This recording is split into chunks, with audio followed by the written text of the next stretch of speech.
আজি মই মটৰ আলু ঘুগুনিৰ চিম্পুল ৰেচিপি এটা আপোনালোকৰ মাজত শ্বেয়াৰ কৰিবলৈ লৈছোঁ। তাৰ বাবে মই আলু আৰু মটৰখিনি এটা প্ৰেছাৰ কুকাৰত বইল কৰি ল'ম 2টা চিটি অহালৈকে। ইয়াতে মই এতিয়া জোখমতে পানী দিছোঁ।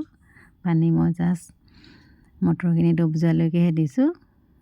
তেতিয়া মটৰখিনি জোখত সিজিব, 2টা চিটি আহিলে হৈ যাব। আপোনালোকে এইদৰে বইল কৰি ল'ব। চাই থাককচোন মই কিদৰে বনাওঁ। আৰু অকণমান নিমখ দিলোঁ, জোখমতে দিছোঁ নিমখ।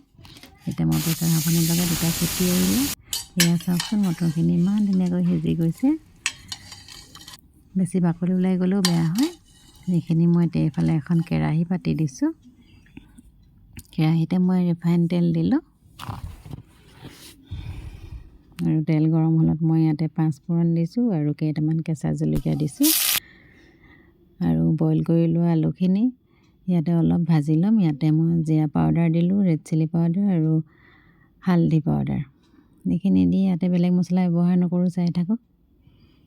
এইখিনি ভালদৰে ভাজি ইয়াতে মই 2টা বিলাহী গুটিখিনি আঁতৰে ভাজি লৈছোঁ ৰঙচুৱা হোৱালৈকে। আৰু বিলাহীখিনি ভাগি যাবলৈ নিদিওঁ। আৰু এতিয়া মই মটৰখিনি পানীটো আঁতৰাই এইখিনি অলপ ভাজি ল'ম।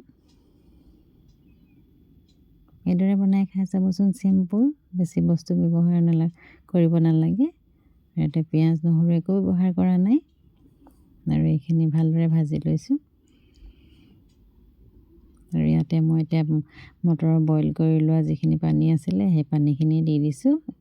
এক্সট্ৰা পানী নিদিওঁ আৰু জোখত দিছোঁ। আৰু এয়া মোৰ উতল আহিলত চাওকচোন, ধনিয়া দি এইখিনি মই নমাই থ'লোঁ। এই ৰেচিপিটো মোৰ আজি কেনেকুৱা লাগিলে প্লিজ জনাবলৈ নাপাহৰিব।